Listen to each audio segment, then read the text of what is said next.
අද්විතීය 200 Mbps speed එකකින් ශ්‍රී ලංකාවේ වේගවත්ම සහ පුළුල්තම හෝම් බ්‍රෝඩ්බෑන්ඩ් සම්බන්ධතාවය වන SLT මොබිටෙල් දේශීය ෆයිබර් බලවේගය ඔබත් අදම අත්විඳින්න. හරිම සුදුයි.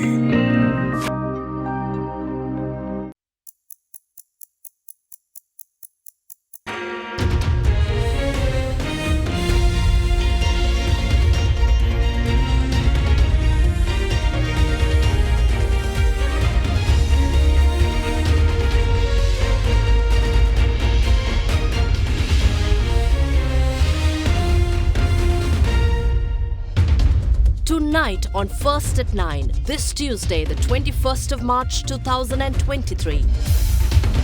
Bailout for Sri Lanka. The International Monetary Fund approves extended fund facility of $3 billion. IMF chief calls for the swift and timely implementation of the program to overcome the island's economic crisis. Progressive reforms. Tax reforms are badly needed to fix the imbalances in the Sri Lankan economy, insists Peter Brewer, IMF Senior Mission Chief for Sri Lanka. No longer bankrupt, IMF facility serves as an assurance from the international community that Sri Lanka has the capacity to restructure debt and resume usual transactions, says President Ranil Wickremesinghe. Fiscal prudence. Sri Lanka has a difficult road ahead irrespective of funding from multilateral and global financial agencies, highlights international economists. Inflation. The National Consumer Price Index for February records a slight increase at 53.6%. Alliance Finance මෙතුරු රන්නයි සේවාවෙන් රන් පවුම්කට රුපියල් 1,70,000ක ඉහළ අතිකාරම. ඔබේ විශ්වාසය දෙනු සෙන්සුරයින් දැන් ළඟමැති ෆාමසියෙන් ලබාගත හැක. From AdaDerana, this is AdaDerana First at 9 with Indivari Amuata. Live from Studio 24 in Colombo. And a warm welcome. We take you straight to your top story tonight. After 11 months of negotiations with the International Monetary Fund, its executive board approved an extended fund facility program to Sri Lanka to the tune of $3 billion. According to IMF Managing Director Kristalina Georgieva, the swift and timely implementation of the extended fund facility supported program is critical for Sri Lanka to overcome the economic crisis. Now, the IMF added that the executive board's decision will enable an immediate disbursement equivalent to around $333 million and catalyze financial support from other development partners. The Executive Board of the International Monetary Fund yesterday approved a 48-month extended arrangement of around $3 billion to Sri Lanka under its extended fund facility. The EFF-supported program aims to restore Sri Lanka's macroeconomic stability and debt sustainability, mitigate the economic impact on the poor and vulnerable, safeguard financial sector stability, and strengthen governance and growth potential. The Executive Board's decision will enable an immediate disbursement equivalent to around $333 million and catalyze financial support from other development partners. Following the Executive Board discussion on Sri Lanka, IMF Managing Director Kristalina Georgieva said the swift and timely implementation of the EFF-supported program is critical for Sri Lanka to overcome the crisis. She said ambitious revenue-based fiscal consolidation is necessary for restoring fiscal and debt sustainability while protecting the poor and vulnerable. In this regard, she said the momentum of ongoing progressive tax reforms should be maintained and social safety nets should be strengthened and better targeted to the poor. She added that for the fiscal adjustments to be successful, sustained fiscal institutional reforms on tax administration, public financial and expenditure management, and energy pricing are critical. The IMF Managing Director noted that it is important for the authorities and creditors to make swift progress towards restoring debt sustainability consistent with the IMF-supported program, and added that the authorities' commitments to transparently achieve a debt resolution consistent with the program parameters and equitable burden sharing among creditors in a timely fashion are welcome. Georgieva is also of the view that Sri Lanka should stay committed to the multi-pronged disinflation strategy to safeguard the credibility of its inflation targeting regime. She added that as the market regains confidence, the authorities' recent introduction of greater exchange rate flexibility will help rebuild the reserve buffer, while highlighting the fact that it is important to maintain a sound and adequately capitalized banking system. Implementing a bank recapitalization plan and strengthening financial supervision and crisis management framework are crucial to ensure financial sector stability. The International Monetary Fund Senior Mission Chief for Sri Lanka, Peter Brewer, says progressive tax reforms that are designed under the Extended Fund Facility to Sri Lanka are essential to fix imbalances in the Sri Lankan economy. Now addressing media in Washington following the approval of the IMF bailout package, Brewer said the Sri Lankan authorities, together with creditors, must coordinate closely and make swift progress towards debt treatment that restores the country's debt sustainability. Further, he said the first tranche amounting to $333 million will be made available to Sri Lanka within the next 2 days, and disbursements going forward will take place every 6 months based on reviews.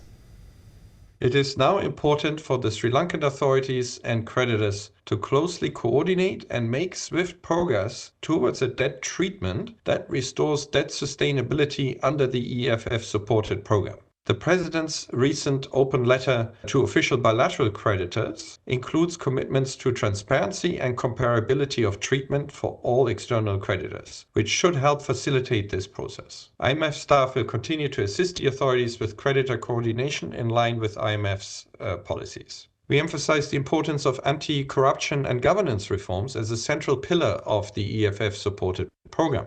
They're indispensable to ensure the hard-won gains from the reforms benefit the Sri Lankan people. When are we expecting the first tranche to come through for Sri Lanka? The first tranche will be made available soon, in the next 2 days or so. And going forward, disbursements will be tied to reviews that take place every 6 months. You have said in your statement that Sri Lanka needs to make quick progress on debt treatment. Will that also include the inclusion of local debt? In Sri Lanka's case, the debt is not yet sustainable, but with financing assurances that have been provided, it is seen to be sustainable on a forward-looking basis. And that is a debt treatment consistent with these targets. So it is up to the authorities to find a way how to meet these targets and ensure that it is met. So whether local debt is included in there or not is for the authorities to set out. What are the targets that the IMF has put on the debt treatment procedure for Sri Lanka when they talk with their private and sovereign creditors? So the debt stock of Sri Lanka should reach 95% of GDP by 2032. That's the first one. The second one is to have gross financing needs below 13% of GDP between 2027 and 2032 on average. And that would be down from a high number of more than 34% of GDP in 2022. And the third target is to have the central government's annual debt service in foreign currency below 4.5% of GDP in every year between 2027 and 2032. And that's down from more than 9% of GDP in 2022. The question of what is next in the debt restructuring process. So Sri Lanka, with the aid of their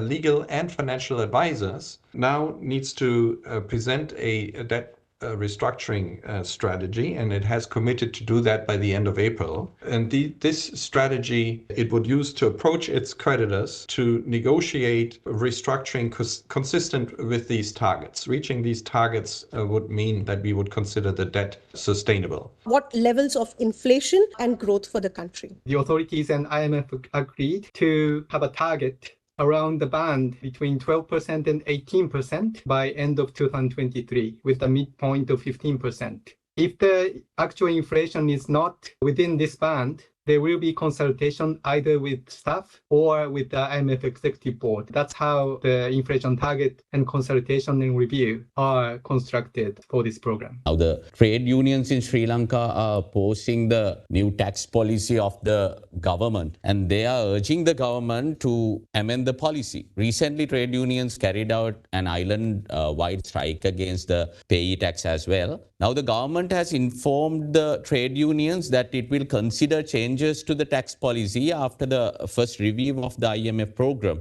What is the IMF's official stance on this? Will those changes, if they are made, affect the agreement between the government of Sri Lanka and the IMF? We understand the hardship of the people in Sri Lanka that they're experiencing at this time. Talking about the revenue, Sri Lanka is amongst the countries that collects the least amount of fiscal revenue in the world, with a revenue to GDP ratio of only 8.3% in 2021, when expenditures were 19.9%. So tax reforms are badly needed to correct this imbalance, and only with appropriate tax receipts will the government be able to fund essential expenditures and to avoid further slashing critically important outlays. So these reforms will also help to regain the confidence of creditors so that in the future they will once again finance the gap between revenue and expenditure. The efforts to increase tax revenue should be pursued in a growth-friendly manner while protecting the poor and the most vulnerable. And it is important that those who can afford it make commensurate contributions to the financing of necessary government expenditures. The tax package the authorities have introduced include the new tax rate schedule, including the new tax rate schedule for personal income tax helps to meet these objectives. And the tax rates proposed under the authorities program are also in line with similar countries who are contributing to Sri Lanka's support package through the IMF. So it's important to remember that there are many countries out there who have income levels that's comparable or maybe less than Sri Lanka with much higher income tax rates. And so they are looking to Sri Lanka to implement appropriate reforms. There is still confusion about whether the bailout package approved can be used for fiscal support. Could you please clarify on that? The answer is yes, this is for the fiscal budget support. Amount dispersed in 2 days, around $303 million worth of SDR will be available for the government to use. On exchange rate, the CB still intervenes in the market. So would you be advising against that going forward? The authorities commit to implement flexible exchange rate, meaning that it will allow market to determine the exchange rate with the intervention restricted to adverse market conditions. And another important feature of the program is that the central bank commit to purchase foreign exchange US dollars amount of $1.4 billion US dollars in 2023. It's an outright purchase from the market, foreign exchange market. That will help rebuild the reserves. And for that effort, allowing exchange rate flexibility is going to be important. And that is why the exchange rate flexibility is one important pillar of the program. President Ranil Wickremesinghe, in a special statement today, said the IMF facility will serve as an assurance from the international community that Sri Lanka has the capacity to restructure debt and resume usual transactions. Following the approval of the program, the president emphasized that Sri Lanka is no longer deemed bankrupt by the world. Yesterday, the Executive Board of the International Monetary Fund approved Sri Lanka's extended fund facility. The IMF approval has given the assurance that Sri Lanka is capable of restructuring our debt. Sri Lanka will no longer considered as a bankrupt nation. Therefore, the usual transactions can resume.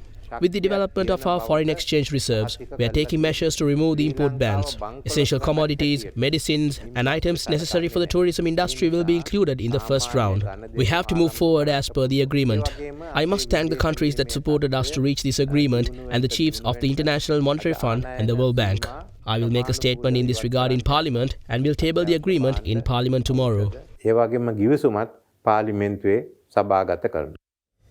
The Cabinet authorised the signing of promissory notes and other required documents with the International Monetary Fund for the Extended Fund Facility Programme. The Secretary to the Ministry of Finance or the Deputy Treasury Secretary are authorised to sign the documents representing the Sri Lankan government. Speaking at the weekly Cabinet media briefing, Cabinet spokesperson Dr. Bandula Gunawardena meanwhile said that an anti-corruption bill will be passed in Parliament soon as per IMF requirements.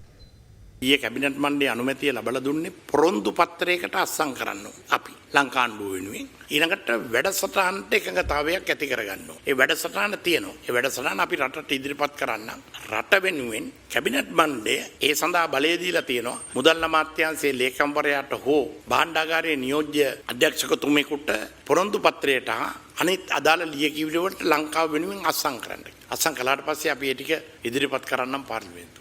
IMF එකේ කළමනාකාරණී සඳහන් කරනවා ලංකාව ගොඩගන්න එකම විකල්පේ මේ දූෂණය තුරන් කරන්න ඕන කියලා. මේ දූෂණය තුරන් කරගෙන යන්න ක්‍රමවේදය සකස් කරගෙන තියෙනවාද? බරපතල ලෙස දඩුවම් පැමිණිවිය හැකි.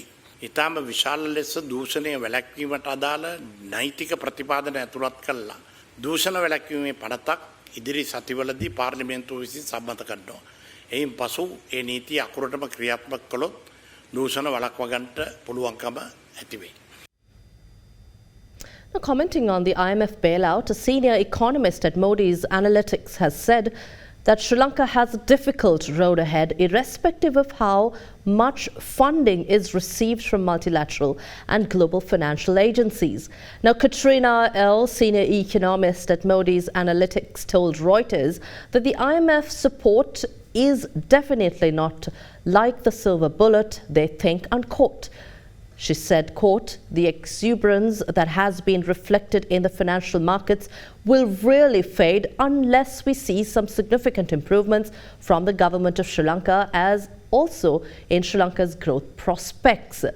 Now, the economist said all additional funding that the country receives in the coming months is good news, but fiscal prudence and debt sustainability will be key. The economist went on to say that it should be kept in mind that it's still going to be a difficult road no matter how much potential funds or support is being thrown at Sri Lanka.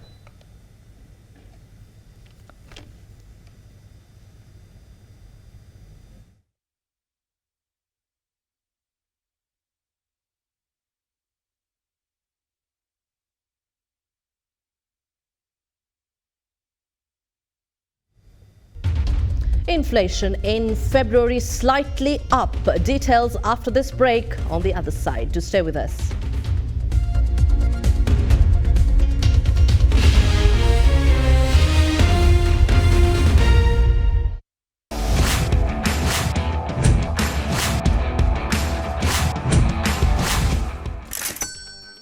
ගොඩමඩ පෙරලි කරන බලපුළුවන්කාරයා මහින්ද්‍රා යුවෝ ටීමෝ වෙතින්.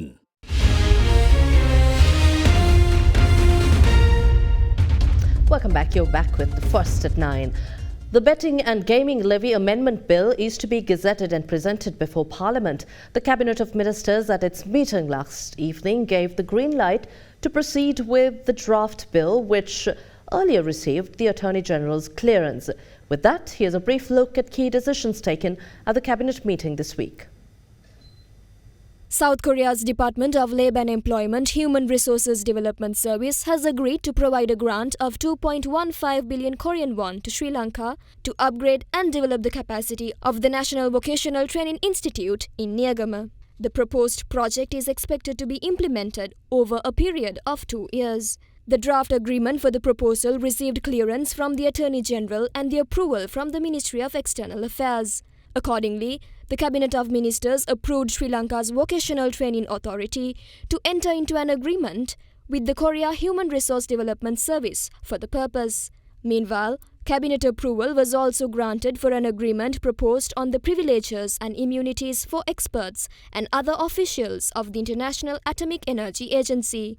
Sri Lanka has been working as a founding member country of the International Atomic Energy Agency since 1975 and has been receiving technical assistance for various sectors including medicine, industries, defense and energy planning under the Technical Cooperation Program of the agency. However, Sri Lanka had not signed the agreement on the privileges and immunities for the experts of the agency. While Cabinet approved to proceed with the agreement signing, it was also decided to table the agreement in Parliament as per provisions of Diplomatic Privileges Act No. 9 of 1996. While addressing Parliament this morning, Minister of Power and Energy Kanchana Wijesekara hinted a possible reduction in fuel prices going forward. In his statement, the minister assured that measures are underway to provide the public with a certain extent of relief in April following the upcoming fuel price revision. ජාත්‍යන්තර මූල්‍ය අරමුදල සමග අත්සන් කර ඇති ගිවිසුම ක්‍රියාත්මක කරනු ලබන දිනය කවදාද? එම ගිවිසුමට ප්‍රකාරව ප්‍රතිව්‍යුහගතකරණයට ලක්වන රාජ්‍ය ආයතන රජයට අයත් සමාගම් මොනවාද? එම ගිවිසුමේ සඳහන් අනෙකුත් කොන්දේසි මොනවාද? එම ගිවිසුම මෙම ගරු සභාවට මේ සතියේදී ඉදිරිපත් කළ හැකිද? හෙට උදේ ජනාධිපතිතුමා මේ සභාගර්භයට එනවා. ඇවිල්ලා සභාගත කරා IMF එයාට අවශ්‍යයි මේ දෙන සල්ලි ඒවා ගෙවීමේ ක්‍රමවේදයක් අපි පෙන්වන්න ඕනේ. මේ රට බංකොලොත් කරුවේ අපි නෙවෙයි ආණ්ඩුව. ඉතින් රට බංකොලොත් කළා. ඒ ප්‍රශ්නෙන් ගොඩ එන්න ණයක් ගැනීම ගැන උදම් ඇනලා වැඩක් නැහැ. අපි IMF එකේ සමාජිකයෝ. අනිවාර්යයෙන්ම අපිට මේ මුදල් ලැබෙනවා. මේ විපක්ෂයේ අසුන් පෙළේ අපිට පේනවා බොරතෙල් මිල අඩු වෙනවා පේනවා. රුපියල ශක්තිමත් වෙනවා පේනවා. ඒ නිසා අධිකර ජනාධිපතිතුමාත් අපිට උපදෙස් ලබා දීලා තියෙන ආකාරයටම අපි අප්‍රේල් මාසයේ සංශෝධනය කරනකොට අපි ජනතාවට කියනවා ජනතාවට දැනෙන සහනයක් ඉන්ධන වලින් අපි ලබා දෙන්න කටයුතු කරනවා කියන එකත්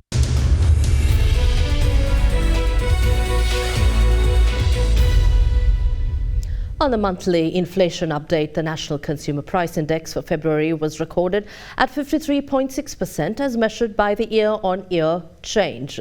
Now, the Department of Census and Statistics showed in its latest report that the February figure is a slight increase in comparison to the headline inflation of 53.2% recorded in January this year.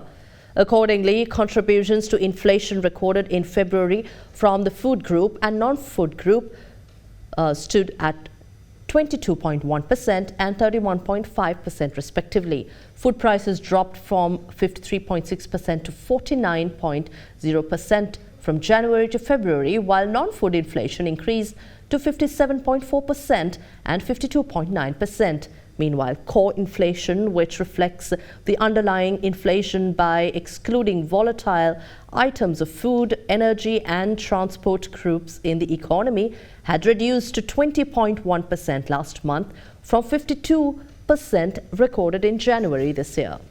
Now, Colombo stocks gave up early gains to close lower today as investors took profits following a nearly $3 billion bailout support from the International Monetary Fund, while some worries surfaced about the possibility of domestic debt restructuring. The all-share price index closed 0.98% lower to 9,604.43 after rising as much as 1% to an October high earlier in the session. The trading volume for the SBI fell to 78.9 million shares from 98.7 million in the previous session. The market's turnover fell to 148 billion rupees. Food, beverage and tobacco sector was the top contributor to turnover, while telecommunication services sector was the second highest. Foreign investors were net buyers in the equity market, purchasing stocks worth 70.6 million rupees, while domestic investors were net sellers, offloading 1.43 billion rupees worth of shares. Now let's take a look at how the rupee traded against other major currencies of the world during the day.